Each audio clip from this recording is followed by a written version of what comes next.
તારી ઇન્દ્રિયોની રક્ષા કરે, નારાયણ ભગવાન તારા પ્રાણની રક્ષા કરે. આમ કહેતા કહેતા અવિદ્યા એ પૂતના છે ને નષ્ટ થઈ. મથરાનો મહિમા કંસનો અર્થ રહેલો છે. સંસારના સાગરમાં ઉપાધિ એ મોજા લે છે, પણ ભગવાનના નામનો જો આશ્રય લે તો એ સમુદ્રના ક્યારે નિંદ દુઃખ પહોંચાડતો નથી. ભગવાને ગોપીઓની પાસે પધાર્યા. ગોકુળમાં નંદ યશોને ત્યાં સૌને આનંદ આપવા. નંદ એ પરમાનંદ ને પ્રભુને મળ્યા. જગતના બે જાતના લોકો જ્યાં જ્યાં જાય ત્યાં આનંદ પામે છે.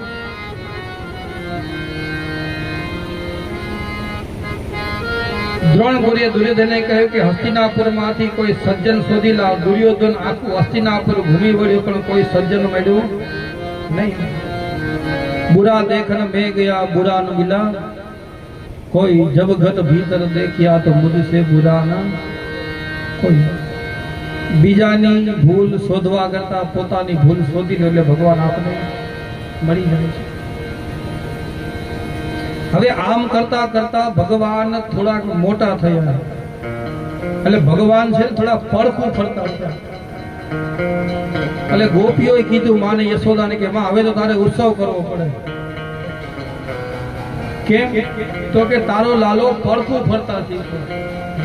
એટલે પડખું ફરે એમાં થોડોક આનંદ હોય, પણ ગોપીઓ છે ને એ આનંદની અંદર રહેવા વાળી હતી.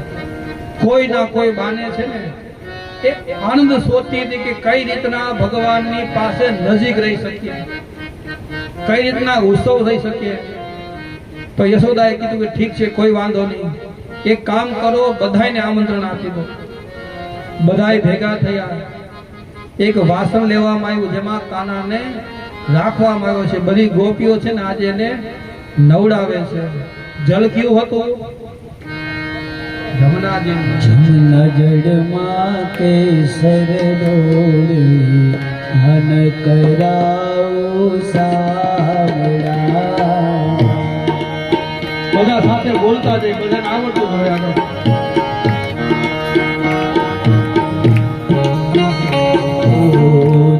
આગળ જળમાં કેસર ઢોળે સ્નાન કરાવો સાવડા. જળમાં કેસર ઢોળે સ્નાન કરાવો સાવડા. હો હલકે હાથે અંગો ચોડે લાડ લડાવો સાવડા. હલકે હાથે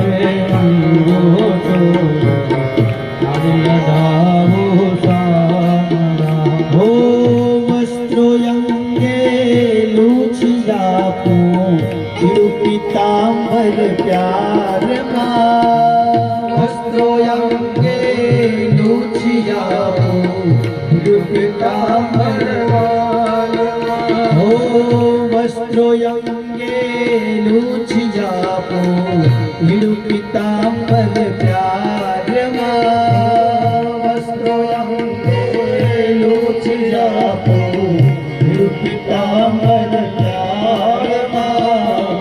તેલ સુગંધ દેના કે આપો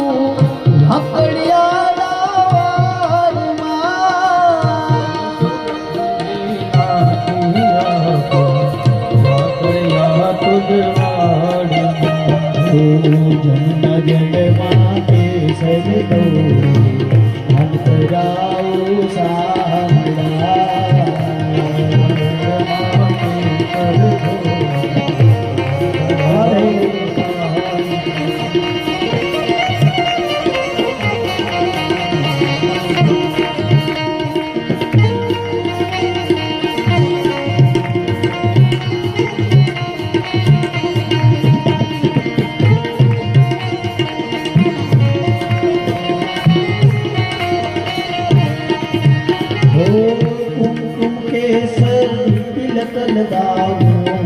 એકમ તારા ભાલમાં તેરા તિલક લગાવો.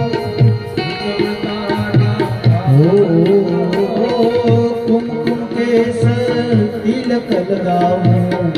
એકમ તારા ભાલમાં અલબેલિયા હો માયા દે અંજન તારા ભાલમાં જમના જન્મા કેસર દોડી કાન કરાવું સાંભળા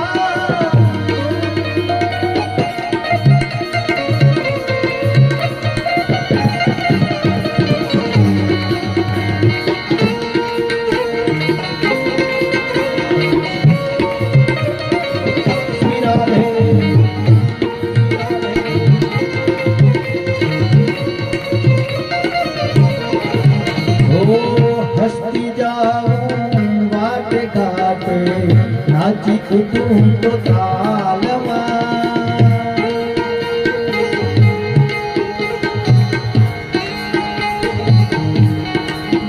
હો હસતી જાઉં વાતે વાતે નાચી ઉઠું તાલમાં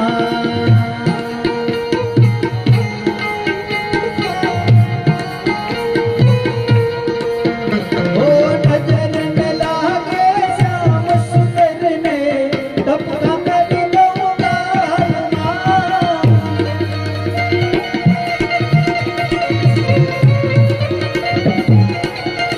ઓ નજર ન લાગે મારા શ્યામ સુંદર ને ટપકા કરી દઉં ગાલમાં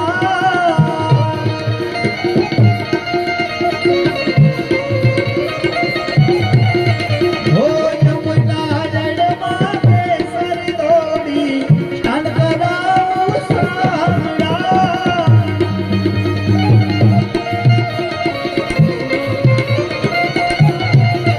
હો લાડ લડાવું સાંભળા હો સ્નાન કરાવું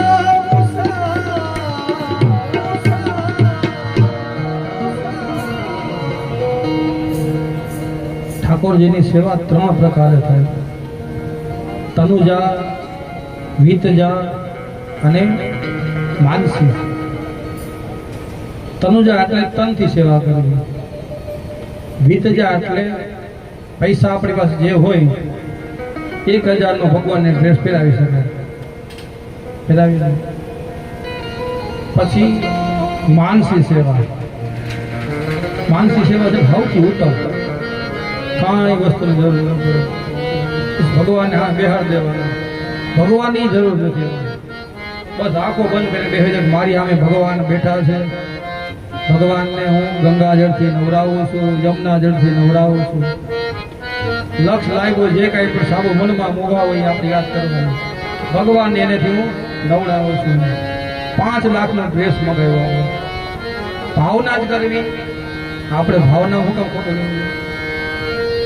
અને કહેવાય માનસી સેવા. માનસી સેવા એટલે મન અંદર વિચારવું છે, નબળું વિચારવું શું કામ? ભગવાનને હીરા માણેકનો મોતીનો માળા પહેરાવી છે, પગની અંદર સોનાના ઝાંઝર પહેરાવ્યા છે, ભગવાનને 56 ભોગ ધરાવ્યા છે. પછી ભગવાનની માનસી સેવા કે સૌથી ઉત્તમ. એ પણ કેના માટે છે કે જ્યારે મન સ્થિર થઈ જાય ને ત્યારે આપણે આંખો બંધ કરીને તો ઘરનું કામ યાદ આવી જાય. એના માટે માનસી સેવા નથી.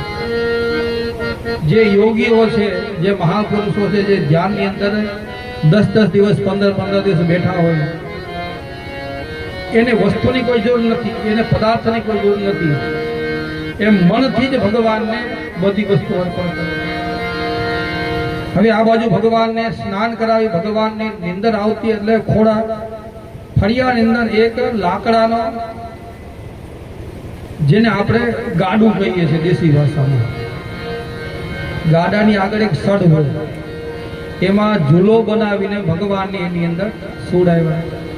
યશોદાને કહે કે કાનાને હવે આ લોકો શાંતિથી બેહવા નહીં દે, એટલા માટે ભગવાનને ત્યાં સુડાવ્યા ને જે ગાડું હતું ને ગાડાની અંદર મહી માખણ મૂકી દીધું. એટલે ભગવાનને ક્રોધ આવ્યો. શું કામ? એને કે ભગવાનની ઉપર વસ્તુ ન મુકાય.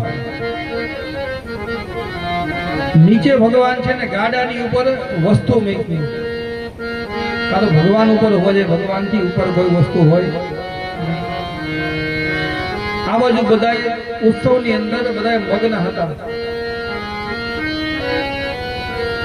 કંસે મોકલેલો સટકાસુર હતો, જે રાક્ષસ હતો, એ આવીને જોઈ તો જે ગાડાની અંદર ભગવાન સૂતા હતા એની અંદર આવી ગયા. ભગવાને રડવાનું ચાલુ કર્યું પણ ભગવાનનો અવાજ કોઈ સાંભળ્યો નહીં. ભગવાને પોતાનો પગનો એક લાત મારી એટલે જે ગાડું હતું એ આકાશની અંદર ઉડ્યું અને ગાડાના બે ભાગ થઈ ગયા. સટકાસુરના પ્રાણ છે ને ભગવાને હરી લીધા. આ કથા શું સૂચવે છે કે પૂતનાનો નાશ કર્યા પછી આપણા જીવનમાં છે ને સટકાસુર આવે. સટકાસુર એટલે કે ભોગ વૃત્તિ. ભગવાનની ઉપર જે પદાર્થ મૂક્યા હતા શેના માટે હતા? તો આપણે ભોગ ભોગવવા માટે હતા ને. એટલે ભોગને જો જીવનની ઉપર આપણે રાખશું ને તો ભગવાન એનો નાશ કરે છે. ત્યાર પછી સટકાસુરને મારવામાં આવ્યો. હવે રસો રસેશ્વર માટે જમવાનું રમવાનું સ્થાન બન્યા. ભગવાને રસ ક્રીડા કરી રસોનો ઉપયોગ રસેશ્વર માટે થવાને માટે લાગ્યો. હવે જીવનના કેન્દ્રમાં ભગવાન આવ્યા. પહેલા જમતા ન હતા પણ આપણે ભાવે તે આપણને ગમે તે બનાવીને જમતા હતા. હવે ભક્ત વૈષ્ણવ જમે તે પણ હવે ઠાકોરજીને નજર સામે રાખીને રસોઈ તૈયાર કરી પ્રભુને પહેલા ભોગ લગાવી નિવેદિત કરી અને પછી ભગવાનનો પ્રસાદ આપણે લેવો જોઈએ. પણ આપણે બધા કરીએ છીએ શું? રેવડી દાણા હોય ને 1 કિલો મગાવીને ઘરમાં રાખી દઈએ. સવારમાં 5 રેવડી દાણા મૂકી દઈને આપણે 56 ભાગના ભોગ ખાતા હોઈએ છીએ. શું કામ એને? તો કે આપણે બનાવીને લસણ ડુંગળી વાળું હોય એટલે ભગવાનને ખવડાવાય નહીં. ભગવાને કોઈ વસ્તુની નાજ નથી કરી. ગીતામાં કીધું છે કે તું જે પહેરે છે ને એ મને પહેરાવ, તું જે ખાય છે, તું જે પીવે છે એ જ બધું વસ્તુ મને અર્પણ કર. અહમ વૈશ્વા નરો ભૂતવા પ્રાણીના દેહમાં સ્થિત. હું તો તમારા હૃદયની અંદર બિરાજ્યો છું છે ને ભગવાન આપણા હૃદયની અંદર. તો ભગવાન દૂર તો ક્યાંય છે જ નથી. પણ આપણે ભગવાનને પણ અલગ કરનાર છે. આપણે કેટલી બધી વસ્તુ ખાતા હોય, ભગવાનને ખાલી 5 રેવડી દાણા મૂકી દઈએ.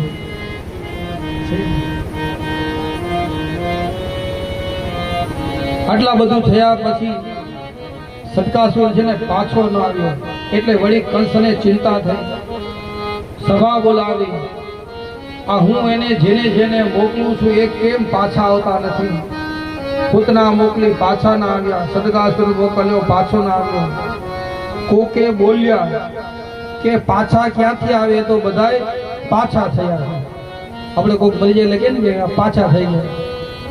તો ભગવાન હવે બધા ક્યાંથી આવે? એ બધાય પાછા થયા. ગયેલાઓ જ્યાંથી પણ પાછા નથી આવતા ત્યાં એ લોકો ગયા છે. કંસે કહ્યું કે મારી શંકા છે ને હવે દ્રઢ થઈ ગઈ છે. આ નંદનો છોકરો જ હવે કોણ જાય છે? આવી બન્યું હોય એ તૈયાર છે. તૃણાવર્તે કહ્યું કે હવે હું જઈશ. આપ ચિંતા ન કરો, બાળકને જીવતો લાવીને તમને સોંપી દઈશ. કંસે કહ્યું શાબાશ મારા મિત્ર, મારા સેવક હોય તો તારા જેવા જ હોય. હું તને ઇનામ આપીશ. માં યશોદાને લઈને ગોદમાં લઈને દૂધ પીવડાવે છે. તૃણાવર્ત છે વંટોળિયાનું રૂપ લઈને નીકળ્યો. કનૈયાને સિગ્નલ મળી ગયું કે હજી મામાનું એક રમકડું આવે છે.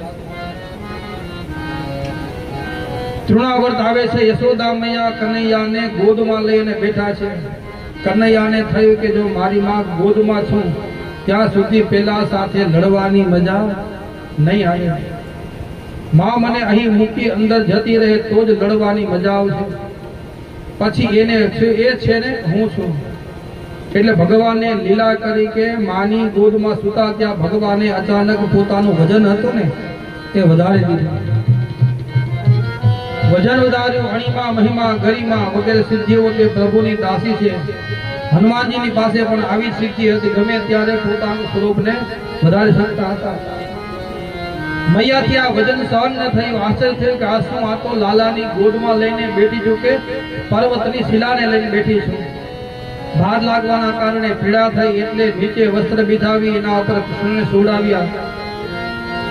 આશ્ચર્ય થયું કે આ બધું શું થાય છે કઈ સમજાતું નથી.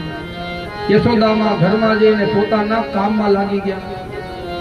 કનૈયાને થયું કે હવે બરોબર લડવાની મજા આવશે. યોદ્ધો છે લડતા પહેલા પોતાના શસ્ત્રને ચકારી લે છે. આ શસ્ત્ર એટલે આવી રીતે વજન વધારીને ભગવાનની તૃણાવર્તને મારવાનો. એટલે કૃષ્ણ થયું લાવ જરા શસ્ત્ર ચકાવી લો, મા પર પ્રયોગ કરો. માને વજન ઉપાડ્યો, માએ નીચે રાખીને વયા ગયા. ભયંકર વાવાઝોડું થયું. થોડી વારમાં તો તૃણાવર્તે આખા ગોકુળને ઘેર લીધો. ધૂળની ડમરી ઉડવા માંડી, સાથે સાથે તડખલાઓ પણ ઉડવા લાગ્યા. એટલી બધી ધૂળ કે સૂર્યનારાયણ ઢંકાઈ ગયા. અંધાર થયો. ગોકુળમાં